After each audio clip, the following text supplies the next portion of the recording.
पंकजाताई तुम आगे बढ़ो, हम तुम्हारे साथ हैं। पंकजाताई तुम आगे बढ़ो, हम तुम्हारे साथ हैं।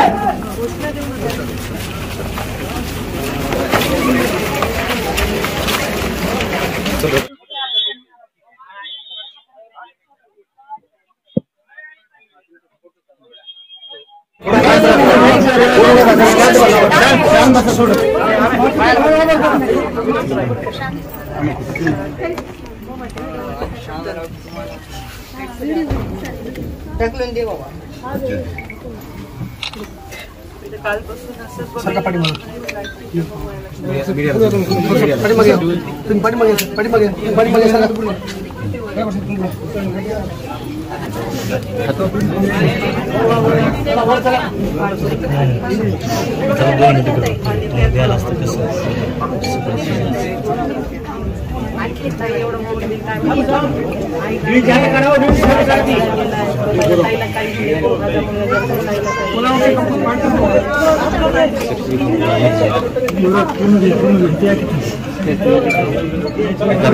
विनाकारण गडबड करू नका.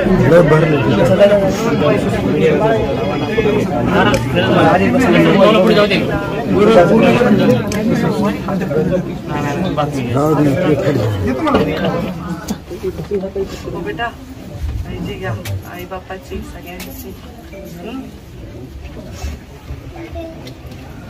माझ्या मागचे लोक शांत बसा, पहिले माझ्या मागचे शांत बसा. तुमच्या सूचना कोणी ऐकत नाही. माझे जे समोर उभे पोलिसांनो आणि मीडिया सगळे शांत बसा. हा काही विषय प्रदर्शनाचा नाही, हा अत्यंत गंभीर विषय आहे. तरी मी माझा दौरा डिक्लेअर केला नाही, गुप्तपणे आले, मुद्दाहून रूट नाही सांगितला, रोड बदलून आले. कारण मला माहित होतं की गावोगावी लोकांना अत्यंत आसुसलेले आहे. माझ्यावर मुंडे साहेबांवर प्रेम करणारे लोक ज्यांनी 4 तारखेला 2014ला चूल पेटवली नाही, जेव्हा मुंडे साहेब गेले आणि नंतर 2024ला चूल पेटवली नाही, तेव्हा मी पराजित झाले. मला ही तुमच्या सगळ्या भावना माहिती आहेत. मी असं मुंडे साहेबांच्या हाताखाली तयार झाले आहे. मी खूप खंबीरपणे माझ्या भावना, माझ्या वेदना बाजूला ठेवून काम करण्याची माझी सवय झालेली आहे. मी अगदी माझ्या आईसमोर सुद्धा कधी भावनिक होत नाही, कधी आईसमोर सुद्धा मी रडत नाही, किंवा मी कधीच कार्यकर्त्यासमोर मी हतबल झाले, मी कंटाळले, मी कष्टी झाले असं दाखवत नाही. पण काल मला जेव्हा मी पहिल्यांदा आत्महत्याग्रस्त घरी गेले, त्या घरी गेल्यानंतर मला 10 वर्षांनी माझ्या बापाच्या मृत्यूनंतर पाहिलं असेल कदाचित लोकांनी, त्यानंतर आता मला एवढा अगतिक होताना पाहिलं. मी आज इथे सचिन मुंडेला श्रद्धांजली आदरांजली व्हायला आले. पण श्रद्धांजली आदरांजली वाहत असताना मी ऐकणाऱ्या सगळ्यांना एवढीच विनंती करते की ह्या श्रद्धांजली आदरांजली व्हायली म्हणजे हे असं काही करा या गोष्टीचं मी समर्थन करत नाही. माझे लेकर आहेत तुम्ही सगळे, वय जरी लहान असेल मोठे असेल तर माझ्यासाठी तुम्ही माझा परिवार आहे आणि तुम्हाला काही होऊ नये म्हणून मी राजकारणात काम करते. मी महानुमानाच्या दरबारात बसली, मी शपथ सांगते. मला काही कमवायचंय मिळवायचंय म्हणून मी राजकारण केलं असतं ना तर कुठं पोचले असते मी आतापर्यंत. तर तसं नाही. मुंडे साहेबांनी सांगितलं होतं पाठीचा कणा आपला कधीच गहाण ठेवायचा नाही. आपण गरीब असतो, आपल्याकडे कायला नसेल, पण स्वाभिमान कधी आपला बाजूला करायचा नाही. आणि त्यांचं ते स्वप्न त्यांनी जगले आणि तुम्हा सर्वांना कधीच त्यांनी स्वाभिमान गहाण न टाकता जगायची सवय लावली आणि ती सवय आज आपल्या सर्वांना आहे. मी राजकारणाचा माझा प्रवास तुम्ही पाहिलाय. राजकारणाच्या मी मुंडे साहेबांपासून राजकारण पाहिलं. मुंडे साहेबांवर आरोप झाले, मुंडे साहेबांवर खोटे आरोप झाले असतील, प्रचाराच्या वेळी खालच्या पातळीवर कधी बोलले असतील, पण तेव्हा सोशल मीडिया नव्हता. कधी पेपरमध्ये छापून आला तो पेपर गावात आला तर लोकांना बघायला मिळायचं, चर्चा गावात आल्या तर ऐकायला मिळायचं. पण आता माझं भेट सचिन मुंडेच्या परिवाराची जरी वैयक्तिक असली तरी वैयक्तिक राहूच शकत नाही. मी चेहरा झाकून गुरगा घालून आले तरी पण लोक आवाजावरून ओळखायला जातात. काल मी विमानात बसले तर माझ्या मागे बसणारा एक मुलगा म्हणतो पंकजाताई पंकजाताई. मी वळून बघितलं तो म्हणला तुम्हीच आहेत ना. मी आवाज ओळखला. ही ओळख देशामध्ये आपल्या सगळ्यांच्या आशीर्वादाने आपली आहे. पण भाग्य लिहिताना देवानी कठीणच लिहिलंय ना. नाही तर मला राजा महाराजाच्या पोटीत जन्माला घातलं असतं. मुंडे साहेबांनी राजा किंवा सतत सत्तेत राहणाऱ्या वर्गात जन्माला घातलं असतं. कष्ट करणाऱ्या वर्गात जन्माला का घातलंय? तिथेच देवाने आम्हाला सांगितलंय ना, बाबा तुमचं आयुष्य सदळ नाही, तुमचं आयुष्य सारखं नाही. दिव्याच्या खाली बसून महामानवांनी अभ्यास केला, या देशाला घटना दिली, पण निवडणूक लढताना मात्र अडचण त्यांनाही आली आहे. तर माझी काय अवकाश आहे? दुर्दैव आहे, राजकारण बदलत चाललेलं आहे. पराभव हा मोठ्या मनाने स्वीकारायला पाहिजे. तो मी स्वीकारला त्या क्षणाला आणि मी म्हणलं मी आभार दौऱ्याला येणार आहे. पण मला आभार मानता येईनात, कारण माझे हे लेकरं जीव द्यायलेत आणि त्यांच्यासाठी, माझ्यापेक्षा लहान वयाच्या पोरांच्यासाठी लहान लहान तहाने लेकरं हे पदरात घेणाऱ्या आबाईच्या त्या बायकोच्या डोक्यावरून पाठीवरून हात फिरवण्यासाठी मला यावं लागलं. मी कसं आभार मानू? कशाचे आभार मानू? म्हणून मी आज आले. सचिननी ते वाक्य बोलला, त्या व्हिडिओ मी पाहिला. काही नाही तर काही पडल्या तर सचिन सच्चान आहे. असं करू नका, असं करू नका. मी तुमच्यासाठी माझ्या आयुष्यातला प्रत्येक श्वास देणार आहे. तर तुम्हालाही मला तुमचा श्वास द्यावा लागेल. तुमचा जीव देऊन नाही भागणार. लढाई कठीण आहे, कारण स्वाभिमानाची आहे, चापलुसीची लढाई नाही. आणि पराभव आणि आपण संपत असतो, तर हे असं घडलं असतं का? हे नाही व्हायला पाहिजे. आपण सगळ्या पोरांना, त्यांच्या घरच्यांना माझी विनंती आहे की लेकरांना थोडं लक्ष द्या. आणि तुम्ही आता वचनच द्या मला, इथून पुढे अशी घटना होणार नाही म्हणजे नाही. आणि झाली तर मग मी घरी बसेल. चालणार आहे का तुम्हाला घरी बसू? सोडून देऊ का राजकारण? पडले म्हणजे संपले का? किती मतं पडलेत मला या देशामध्ये? पहिल्या 5 मध्ये मतं पडलेत मला, 3 मध्ये 35. 6,77,000 मत आहेत ना मला. 3,000 मतं कमी पडले, नाही तर निवडून आले असते. आता मी निवडून आले असते तर हिरो झाले असते. मी हिरो होईल असं कसं आवडेल तुम्हाला? तुमच्यावर का प्रतिक्रिया करते? काय बोलू दे, बोलू दे. त्यांच्या आक्रोशाचा हे जे आता चाललंय ना, हे याच्यामुळे चाललंय की ताई पडल्या होत्या 2019ला. 5 वर्ष ताईंनी आणि आम्ही ताईंबरोबर बलराज बोलला. आता ताई पडलं तर आता पुढे ताईचं काहीच होणार नाही. काही भावना झाली.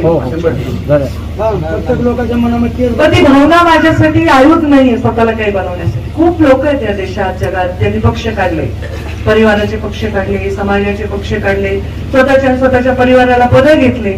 पक्षाला, संघटनेला काही फार शक्ती नाही म्हणून दिली. असे खूप पक्ष आहेत ना जगात, आहेत की नाही? पण मलाच द्या, मलाच काहीतरी द्या, ह्याच्यासाठी माझी लढाई नव्हती. लोकसभेची माझी तिकीट डिक्लेअर झाल्यावर मी कळलं की मी लोकसभा लढणार आहे. मी लोकसभा लढायला पक्षाने डिक्लेअर केलं. मोदीजी प्रधानमंत्री होतील, एक देशाचं चांगलं होईल या भावनेने ती लोकसभेत मी उतरली. राजकीय आणि सामाजिक परिस्थितीची जाणीव असताना बैल तरी गळ्यामध्ये जोखड घालतो, मी तर नरड्यामध्ये बांधून घेऊन मी ती खेचली निवडणूक. अरे तुम्ही कशाला घाबरता, रडताना आत्महत्या करता? या राज्यामध्ये आज 12-13 लाख मतं त्या आपल्या इशाऱ्यावर पडले, तर पुढच्या वेळी 25-30 लाख पडले. घरी बसायचं असेल ना, सगळं सोडायचं असेल तरी विधानसभा झाल्याशिवाय काय करायचं नाही. आता हे पूर्ण करायचं सगळ्यांना. विधानसभेमध्ये हे आपल्याला पूर्ण करायचं. पहिल्या वेळी 5 वर्ष वाट बघावं लागली, आता 2च महिन्याचा काळ आहे. मला काही मिळावं ह्याच्यासाठी हे नाही. मला मिळाल्यावर लाखो लोकांमध्ये आम्हाला मिळालं.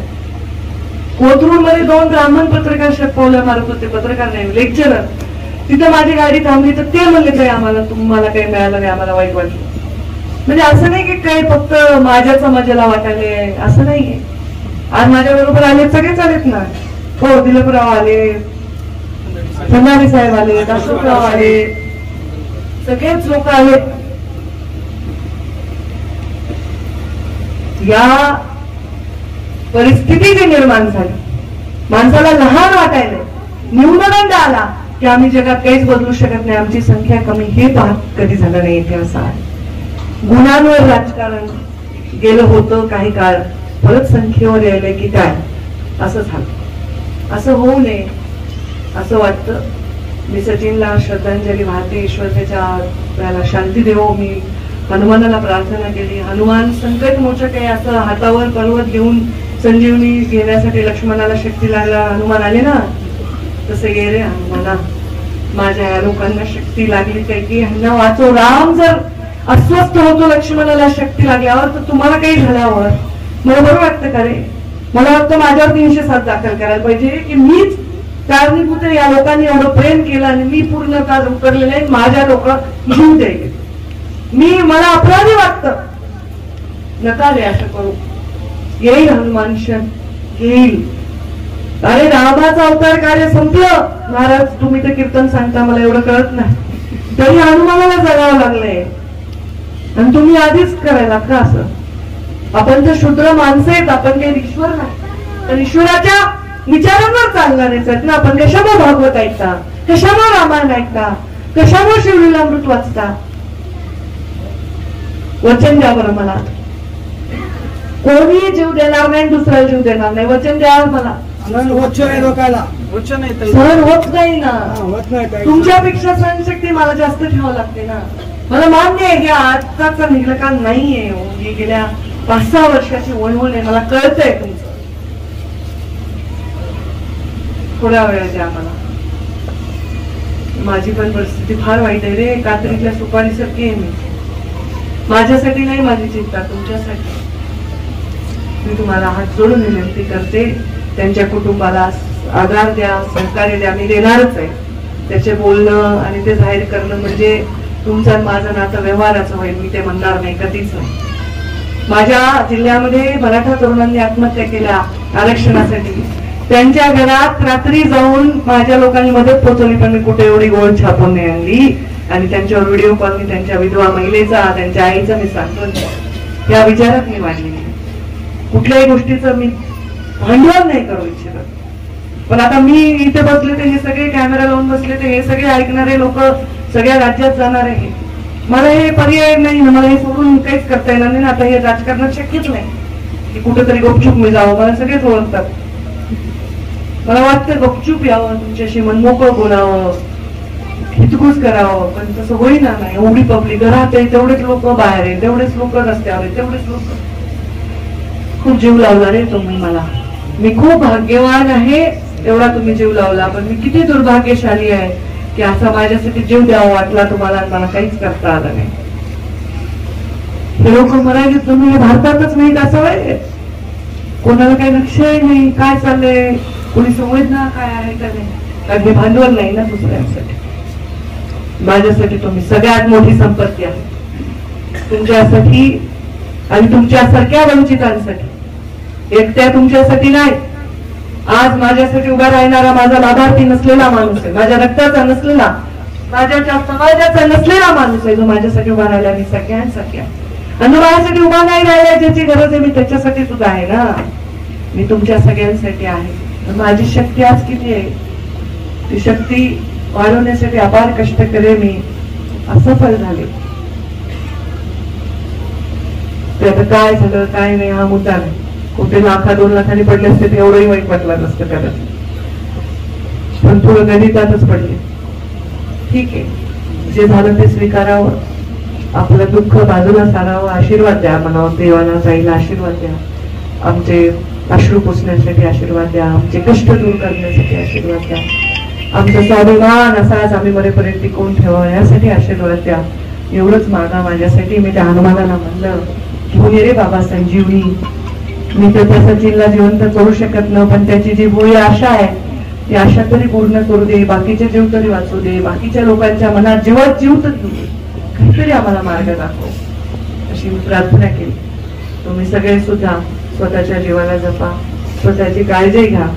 तुम्ही ठणठणीत तर मी ठणठणी, तुम्ही हसलात तर मी हसेल, तुम्ही रडलात तर मी रडेल, तुम्ही रुसलात तर मी रुसू शकत नाही. मला तुमचा रुसवा काढायला यावं लागेल. पण मला एवढीच विनंती आहे, स्वतःला जपा. तुमच्याशिवाय माझं कोण नाही. तुमच्याशिवाय उलट तुम्हाला वाटतं काही शिवाय आमचं कोण नाही. माझं तुमच्याशिवाय कोण आहे? कोणी आहे का माझं तुमच्याशिवाय? तुम्ही स्वतःला जपा, गंभीर राहा. लालच स्वार्थ सगळं बाजूला ठेवा. असे आहेत मूडवर लोक जे पदाला चिकटलेले असतात आणि मुलीवर लोक बाजूला जाऊ द्या, लालच नसणं, स्वार्थ नसणं, खेळ नसणारे लोकच आहेत हे सगळे.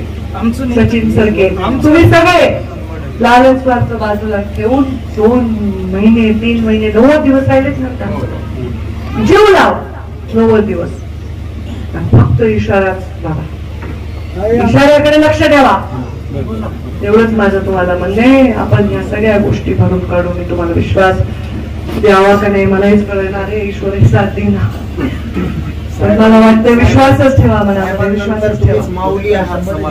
मला असंच वाटायला ना ती माझी लेकरेत नाही असं म्हणलं तर एखादा पुस्तक म्हणतो एवढी पंकजा मुंडेचं वय काय ते लेकरं म्हणायची. तुम्हाला खोटं वाटते, त्यांना वाटते पोटात दुखतंय त्यांना लेकरं म्हणता येत नाही. तुम्हाला वाटते का मी तुम्हाला लेकरं म्हणले तर काही चुकतंय माझं? मी बाया नाही का तुम्हाला विचारतीये का? आणि बाप नेला तरी रडू दिलं नाही मला, तुम्ही तुमचीच काळजी करत बसले, आताही तुमचीच काळजी. थोडं संयमाने घ्या, सबुरीने घ्या, विश्वास देवावर ठेवा आणि देवाला सांगा आमच्या ताईला चांगलं डोकं द्या, ताईला शक्ती द्या आणि आम्हालाही चांगलं डोकं द्या. जीव देऊ नका रे, श्रम द्या, वेळ द्या, कष्ट द्या, जीव देऊ नका. ठीक आहे. अशोका का नाही तो बोर माझा 12 घंटे बोर चालू आहे. मला कसलं बोर माझा बाबा इथं कसलाच बोर पण पडत नाही. पुन्हा आशीर्वाद आहे. हे प्रसंग इतका खंबीर राहण्याचा आहे. सगळेजण खंबीर राहा आणि सगळेजण आशीर्वाद द्या, त्या परिवाराला साथ द्या, सचिनच्या आत्म्याला शांती मिळावं असंच मी ईश्वरची प्रार्थना करते. आवाज बहुजनांचा.